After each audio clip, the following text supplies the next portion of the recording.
Okay, you're all set, Madam Chair. Okay.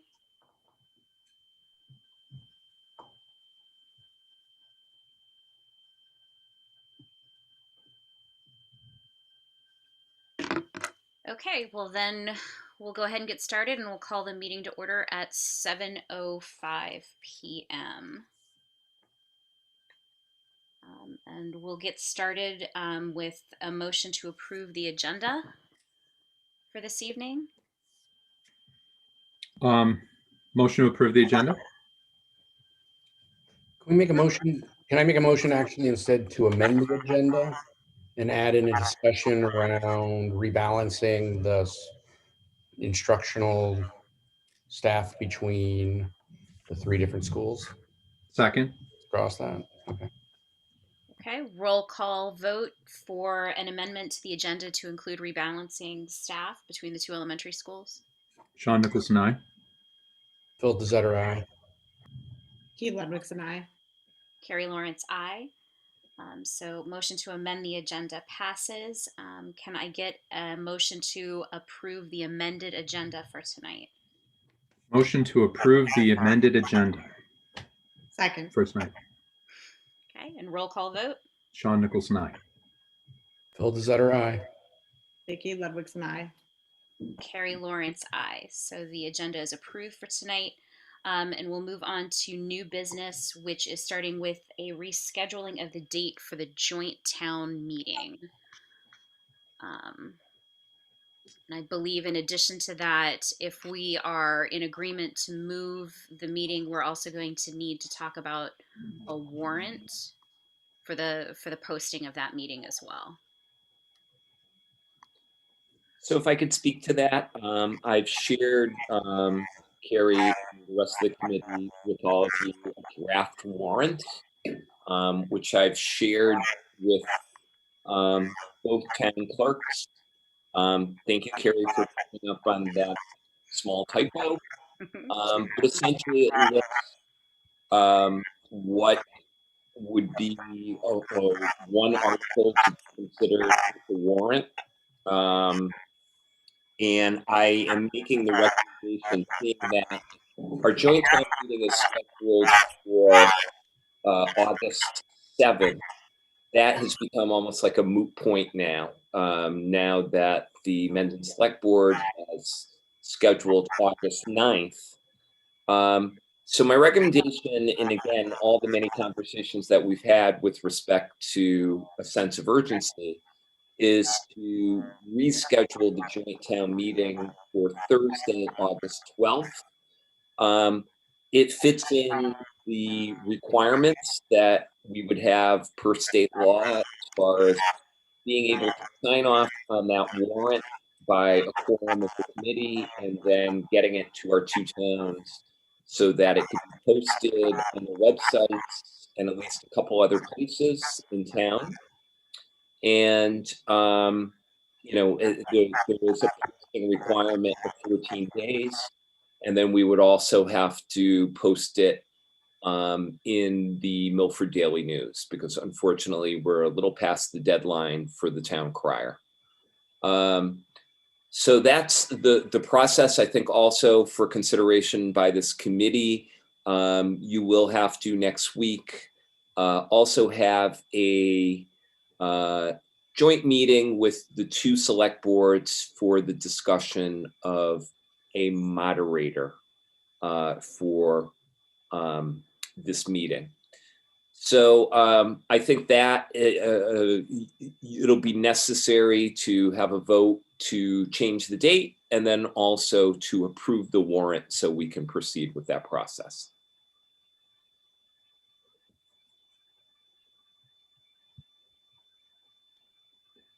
Okay. All right, so let me just make a motion then to change our date for the joint town meeting from August 7th to August 12th, 2021. Second. Roll call vote to change the date of the joint town meeting to the 12th. Sean Nicholson, aye. Phil DeZetter, aye. Keith Ludwigson, aye. Carrie Lawrence, aye. Okay, so that motion is approved. We'll be rescheduling the joint town meeting for the 12th of August. And then, do we need to read the warrant out publicly, Joe, before we vote to approve it? That is not necessary because it will be posted. Okay. Can I ask a quick question? Do we need to set a time for Thursday? I mean, I would imagine we'll probably set a time at something like 6 p.m. in the evening. Oh, that's a really good point. It says that on the warrant, 6 o'clock. Oh, It's good. at the very top. It says 6 p.m. Perfect. Okay, let's stick with that then. Great.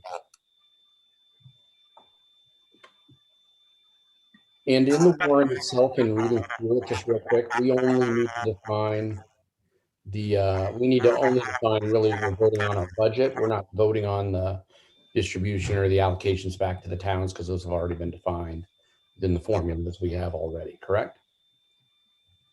That is correct. Okay. And the warrant is explicit in saying that the amount that will be considered is the amount that was recertified by this committee last week. Okay, I'm good. I didn't check to make sure the numbers were consistent. I assume they are. They are.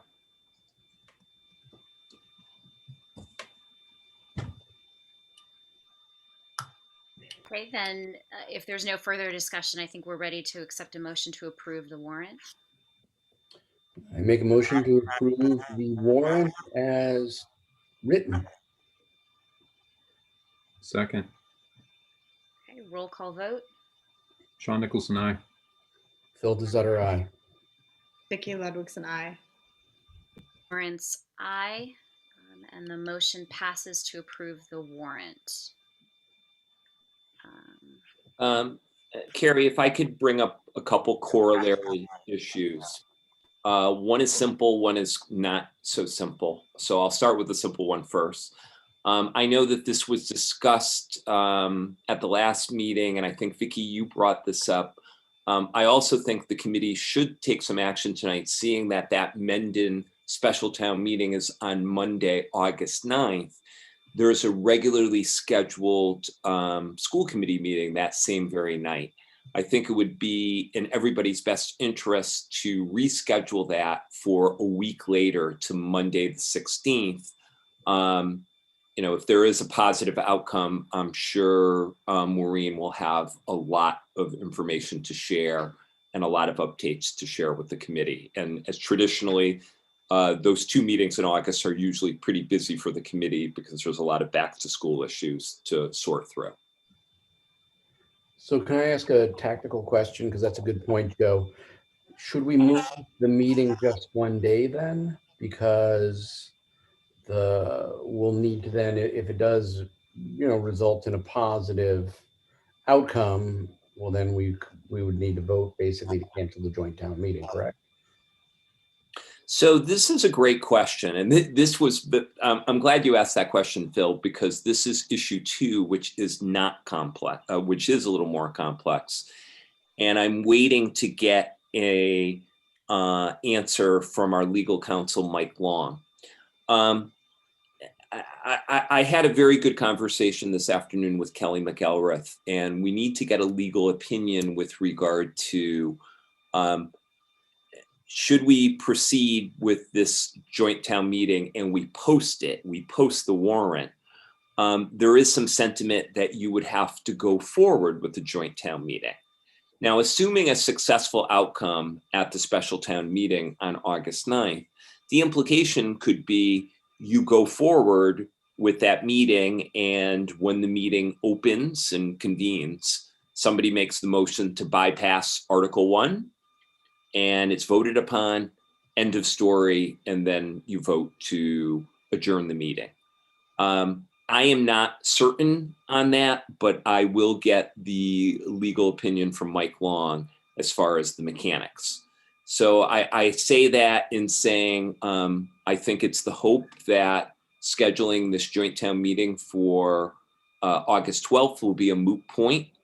But moving forward with regard to setting that date, and also most importantly setting the warrant and posting the warrant could potentially have implications where the committee will have to go forward with it.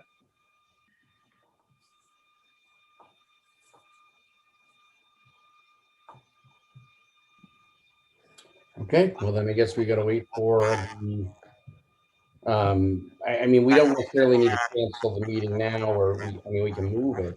Or do we need to vote on canceling the meeting? Because I know as long as we don't post it, it's not necessarily a posted meeting.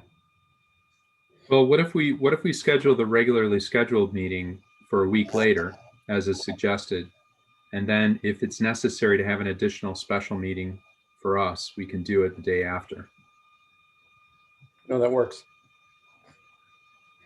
That makes So sense. I guess I'll make a motion to move the regularly scheduled school committee meeting for August 9th to a week later, which is, oh God, I don't have my calendar in front of me. August 16th. August 16th. August 16th, yeah.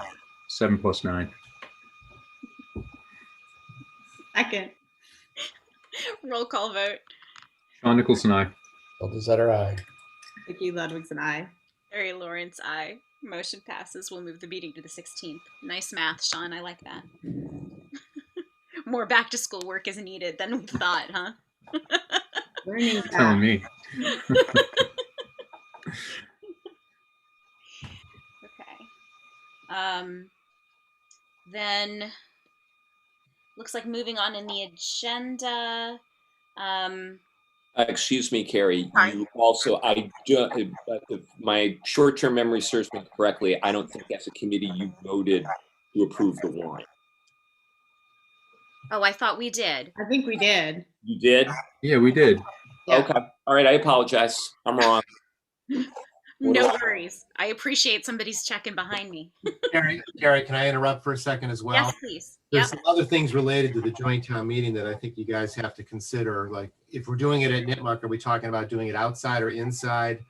Do we need a sound system? Do we need chairs? Do we have to rent chairs?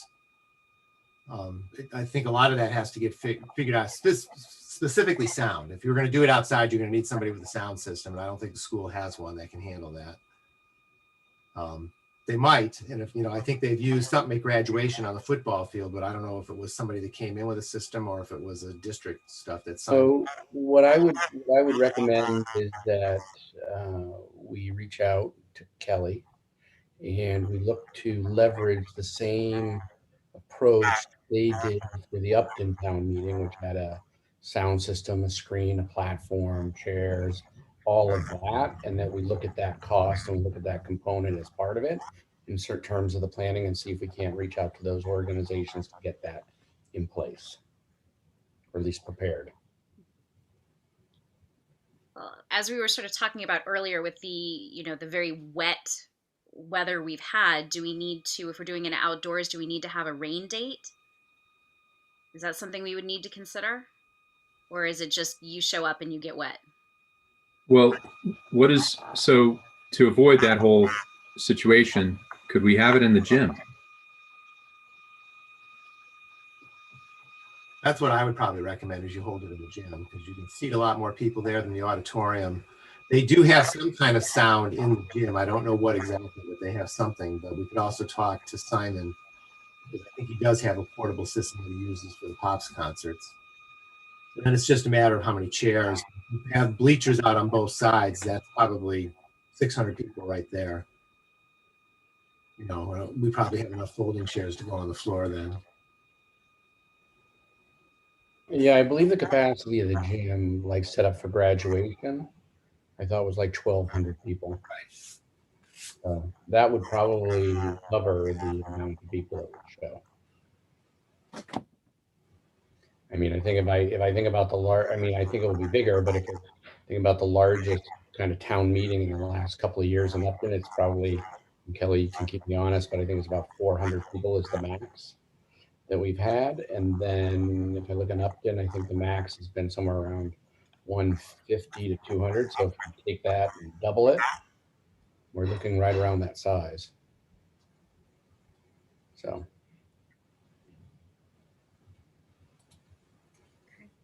Well, then it sounds like it makes sense, just again because of the unpredictability of the weather, to be thinking about an indoor venue. Yep. if I could say, because the warrant says Nipmuc High School, you have time to determine where you're having it if it was to occur.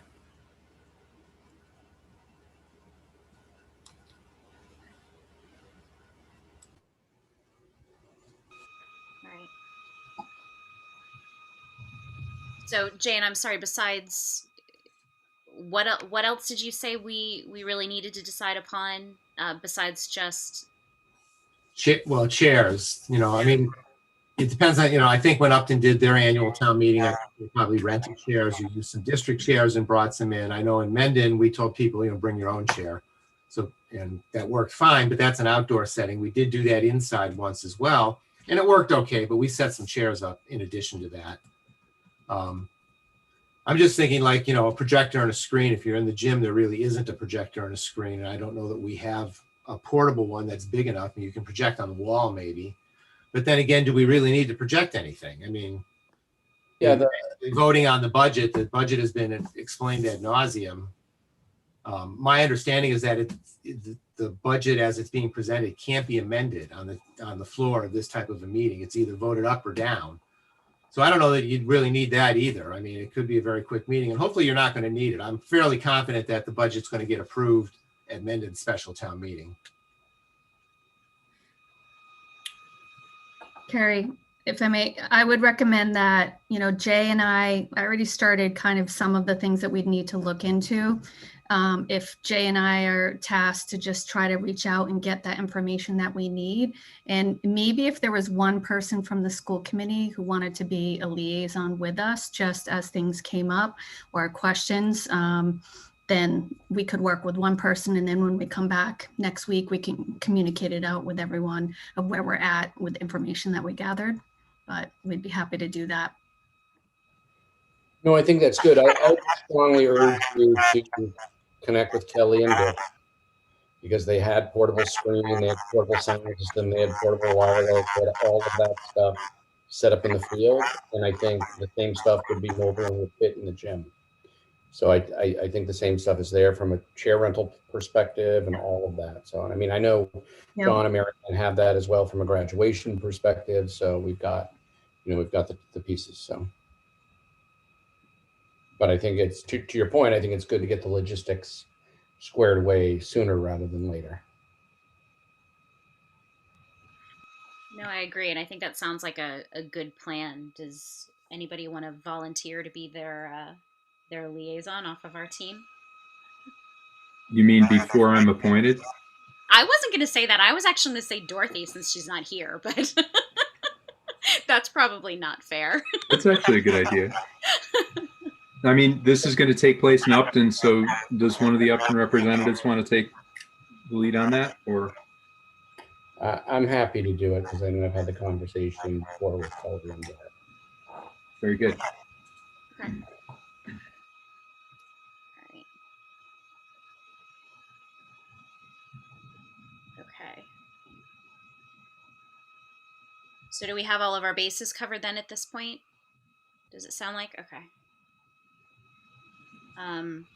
Now, I know that we've talked about the moderator and getting a moderator in place as well. And I had a conversation with Steve Dodge, who's the president of the Massachusetts Moderators Association. So from his perspective at this point, we need to contact him and let him know that we have agreed upon a date. And then he said he would reach out to his membership to look for volunteers. Steve did say that he was interested in serving as moderator for this meeting because he has some experience with working with multiple school or towns within these joint town meetings. But that sounds like it should be the next step, is to reach out to him and let him know that we've chosen a date. So I'll reach back out to him and connect him with the two boards of selectmen. So, because I believe if I understood what you sent out, Jay, it's the select board that will choose the moderator. Is that correct? Okay. All right. So I'll put that on my to-do list too, as sort of a next step following all of that. Okay. But So- won't that be, Carrie, and I think you need to bring that information because we need to meet with the select boards jointly next week then in order to determine a moderator for the joint town meeting. Correct. Okay. So I figured that would be part of that communication that I would have with the selectmen to see, because I think we need to get a list of volunteers first. And once we're able to get that, then hopefully we can put a meeting date together, if that makes sense. Okay.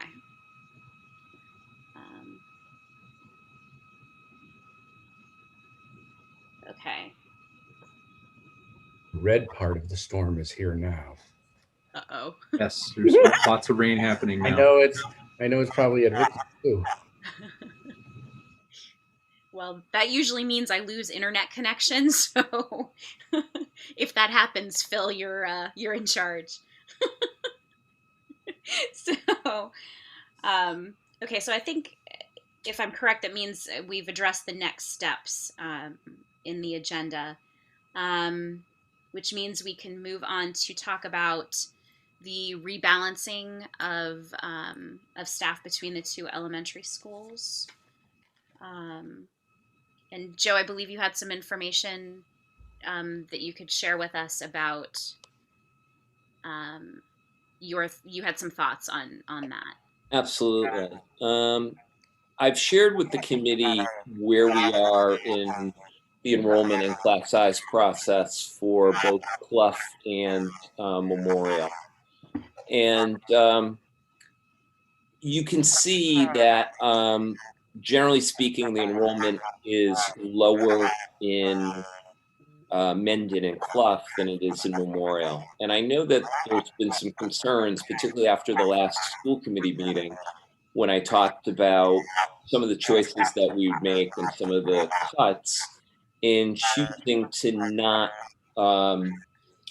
not make a move for that increased fourth grade position. And looking at the data as we have it today on July 27th, we see that the class sizes for grade 4 for next year are 27, 26, and 26. And concern has been expressed about that larger class size.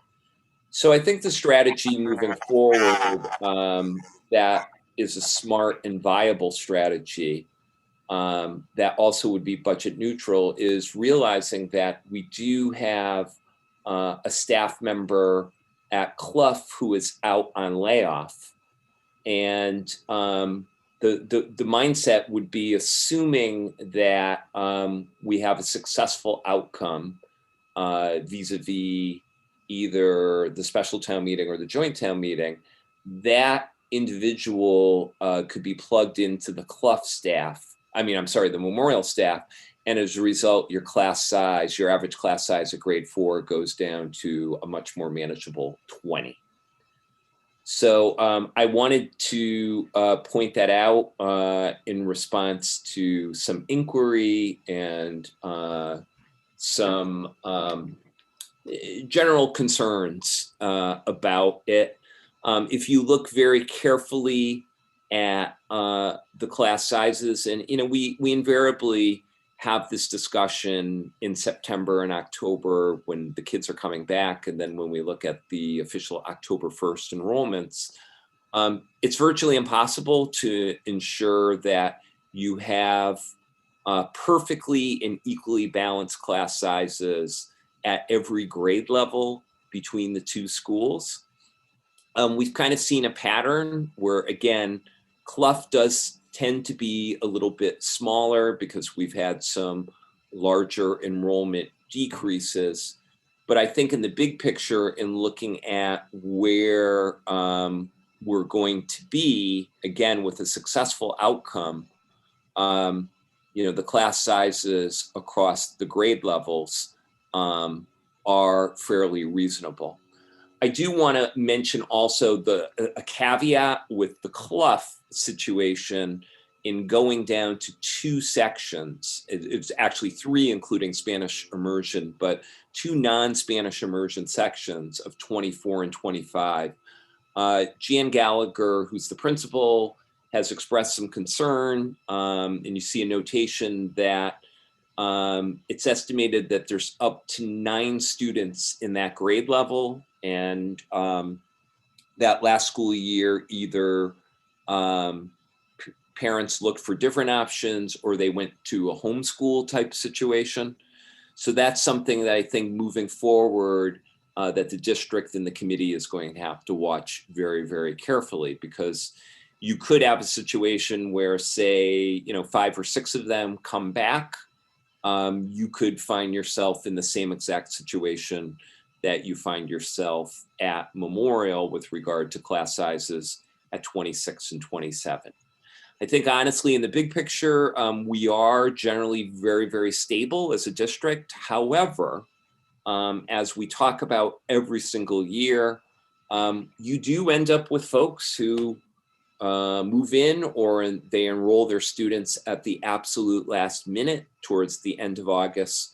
So some of these numbers that you see in front of us are definitely subject to change.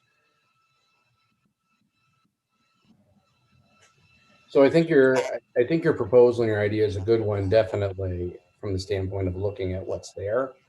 But I also think, based on the comments that you've made, I think it's something we've got to really look at collectively. And I would probably say not only across Clough and Memorial, but also including MISCO, in terms of, the enrollment and some of the class sizes that are there.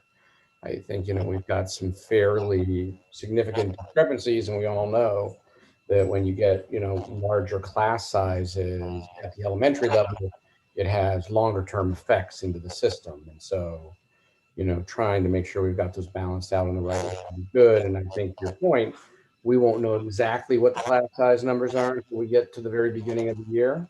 But I think at least this alleviates and addresses some of the immediate concern with what we do know. But I'll go back to the point that I think we have to relook at rebalancing all of the schools collectively across the system, just in terms of what's there, because we have, like, Memorial going up 40 plus. And I know even Clough this year, because I think a lot of people kept their kids out of kindergarten last year, they're going up 18 or 16, something like that. And then you've got, the component of, I'll say, MISCO going down like 60 plus or something like that. So, but I think it's going to be something we're going to want to come in. We're going to want to address fast and hard as we get into the early days of the fall semester, because it is something out there that I think is critical. And I think it's also, I think we've got, I know Vicky's heard it. I know I've heard it from a variety of Upton parents that are, they're, part of the challenge, and the cuts and the pieces look like they only affect, the Memorial school. They don't necessarily affect the Clough school. And so if we're trying to have some level of equal balance, how do we do that? So I come back to I think your idea and your thought process is a good one that will, I think, at least help solve that in the short term. Thank you.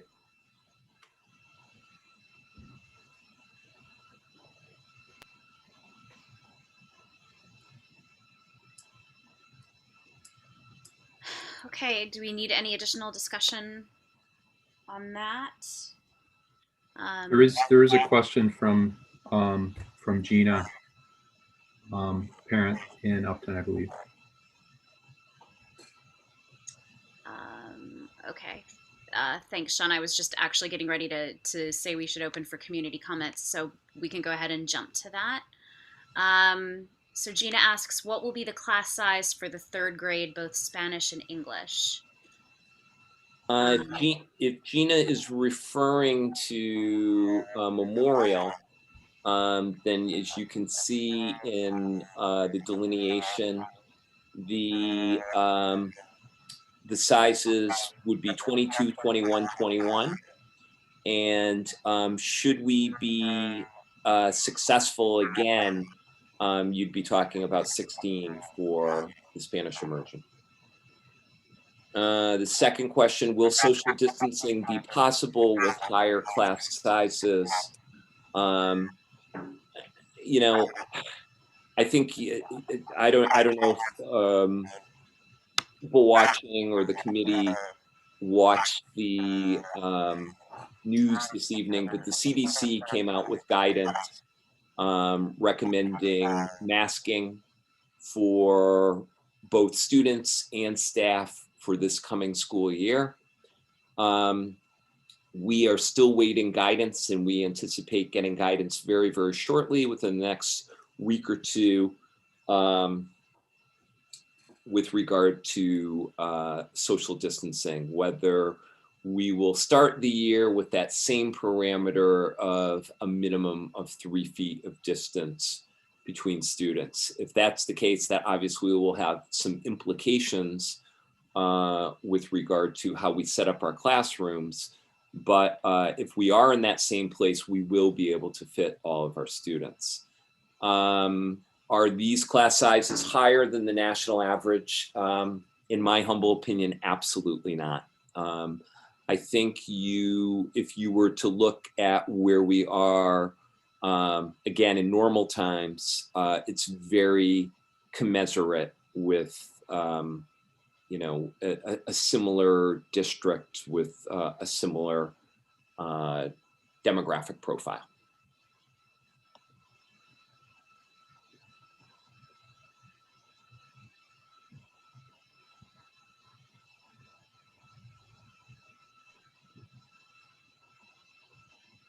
We are in the portion of our agenda where we're taking community comments. So if there are additional questions, if y'all wouldn't mind raising your hand, again, stating your name and the community that you represent.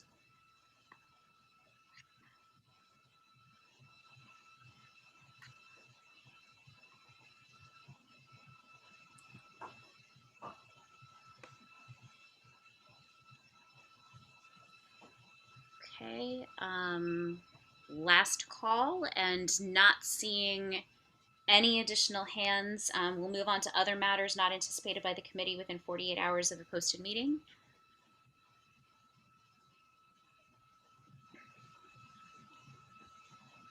Okay, and hearing none, we will roll call to executive session pursuant to MGL Chapter 30A, Section 21A, exemption number 3, to conduct negotiations with non-union personnel, the interim superintendent of schools, and the committee will not return to open session.